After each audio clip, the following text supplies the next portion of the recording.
Hello student, today we will learn imperative sentence of voice. In previous class we learnt about affirmative and interrogative sentence by using some preposition. Previous class में हमने affirmative और interrogative sentence के बारे में सीखा था और इसी के साथ साथ हमने ये भी सीखा था कि हमें by के place पर other preposition का use कैसे करना है.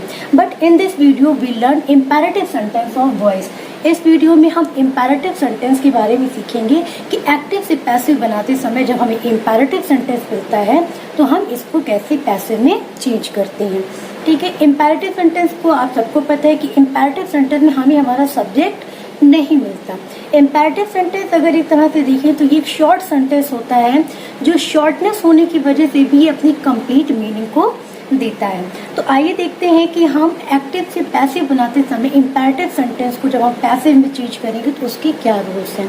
ठीक है, यहाँ पे हमने हमारा एग्जांपल ले रखा है पे द टैक्स. आपको पता है ये कि इम्पेरेटिव सेंटेंस है, ये एक शॉर्ट सेंटेंस है but it's given a proper meaning. ये हमारा शॉर्ट सेंटेंस है बट ये प्रॉपर मीनिंग दे रहा. पे द टैक्स मतलब है कि टैक्स को पे करना है. ठीक है, तो यहाँ पर क्या हुआ, ये इम्पेरेटिव सेंटेंस. इम्पेरेटिव सेंटेंस की जो क्वालिटी होती है वो ये होती है कि इसमें सब्जेक्ट नहीं होता है. आपको इम्पेरेटिव सेंटेंस में सब्जेक्ट नहीं मिलता है.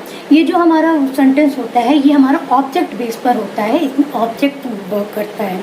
ठीक है, तो इसमें हमें क्या पे द टैक्स. अब इसमें हमें जैसे हमने प्रीवियस में हमारे रूल्स के बारे में पढ़ा था कि हमें सब्जेक्ट को ऑब्जेक्ट को सब्जेक्ट में बनाना है, थर्ड फॉर्म यूज़ करना है, बाय यूज़ करना है और बाय का अगर यूज़ नहीं है तो हमें अदर प्रीपोजिशन का भी यूज़ करना है जो हमने प्रीवियस क्लासेस में पढ़ा था.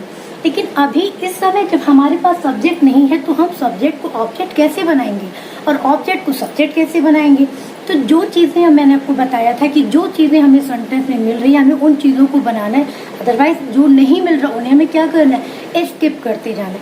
लेकिन इम्पेरेटिव सेंटेंस में जब हमारे पास सब्जेक्ट नहीं होता है तो हम क्या यूज़ करते हैं, हमें लेट और बी का यूज़ करना होता है. जब भी हम पैसिव वॉइस एक्टिव से पैसिव वॉइस बना रहे होते हैं तो जो हमारा सेंटेंस होता है वो हमारा लेट से स्टार्ट होता है. Here I provided you a formula. मैंने यहाँ पर आपको फॉर्मूला प्रोवाइड किया है. इस फॉर्मूले के बेसिस पर आप इम्पेरेटिव को पैसिव से इजी वे में चेंज कर सकते हैं. तो अगर इसे हमें चेंज करना है, पे द टैक्स को अगर हमें पैसिव वॉइस में चेंज करना है, so how is it change, let's see. तो सबसे पहले हमने यहाँ पे क्या लिखा है, लेट. फिर हमारा है object plus be plus verb की थर्ड फॉर्म प्लस अदर. अगर और भी कोई चीज़ें इंक्लूडेड है तो उसको क्या लिखना है, अदर में आप लिख सकते हैं. जैसे मान लीजिए लिखा पे द टैक्स टुडे, तो टुडे हमारा अदर में ऐड हो जाएगा तो उसको हम अदर लास्ट में ऐड कर लेंगे. अगर हमें पे द टैक्स को अब हमें पैसिव बनाना तो कैसे बनाएं, सबसे पहले तो हमें लेट लिखना है. लेट हमारा एज यूजुअल रहेगा जैसे ये है. फिर ऑब्जेक्ट, हमारा पहला ही रूल था कि subject change into object and object change into subject. तो अभी हमारे पास सब्जेक्ट तो है नहीं लेकिन हमें क्या करना, ऑब्जेक्ट को सब्जेक्ट बनाना. तो ऑब्जेक्ट हमारा क्या है, टैक्स. तो क्या हो जाएगा, tax. After that be verb की थर्ड फॉर्म क्या होगा, पे का. लेकिन यहाँ पर टैक्स नहीं, हम पूरे द टैक्स को लेकर चलेंगे. यहाँ पर एक मिस्टेक है, हमें ये पूरा अपना सब्जेक्ट ऑब्जेक्ट हमारा द टैक्स है, इसको मैं पूरा बनाना. तो let the tax be paid. ठीक है, ये हमारा क्या हो गया, let the tax be paid. ये हमारा इम्पेरेटिव सेंटेंस का वॉइस हो गया. ये हमारा एक्टिव सेंटेंस है और ये हमारा पैसिव में. अच्छा, इसके एक और एग्जांपल देख लेते हैं. Open the door. ये तो बहुत कॉमन है, अगर आप लोगों ने 10th में पढ़ा है तो आपको पता होगा. Open the door. अब हम इसे कैसे बनाएंगे, इसी फॉर्मूले को हमें अपने माइंड में कैप्ट करना है और इन्हीं फॉर्मूले के बेसिस पर हम एक्टिव से पैसिव में बनाएंगे. तो ये क्या हो जाएगा, let the door be verb की third form open. That's it.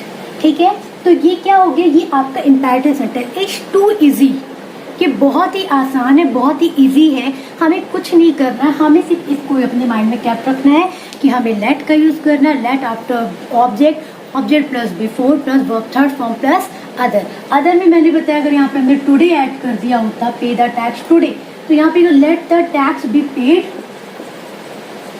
Today. ठीक है, ये अदर में हमारा इंक्लूड हो गया। तो इसके अलावा एक और एग्जांपल मैंने सेम लिया, open the door, late the door be open. तो इम्पेरेटिव सेंटेंस देखा कि ये कितना इजी है, हमें सिर्फ और सिर्फ इसी फॉर्मूले के बेसिस पर वर्क करना है, हमें सिर्फ इस फॉर्मूले को अपने माइंड में कीप करना है, बाकी सारी चीजें अपने आप खुद ब खुद इजी होती चली जाएंगी।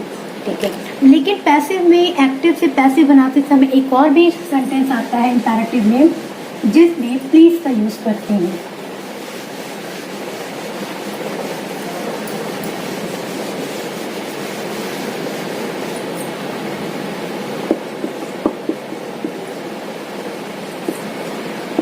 प्लीज गो टू स्कूल, ये आपका एक्टिव का सेंटेंस है।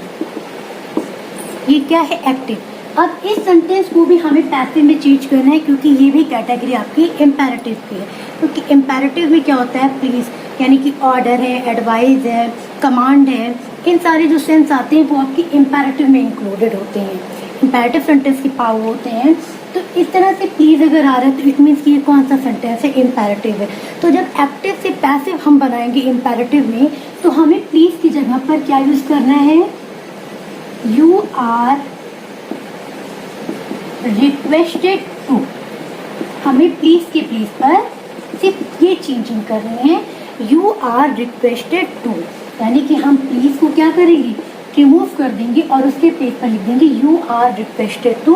और बाकी जितनी भी चीजें हमारे सेंटेंस में बच रही हैं वो सारी चीजें हम एज यूजुअल इसमें ऐड कर देंगे, यानी कि you are requested to go to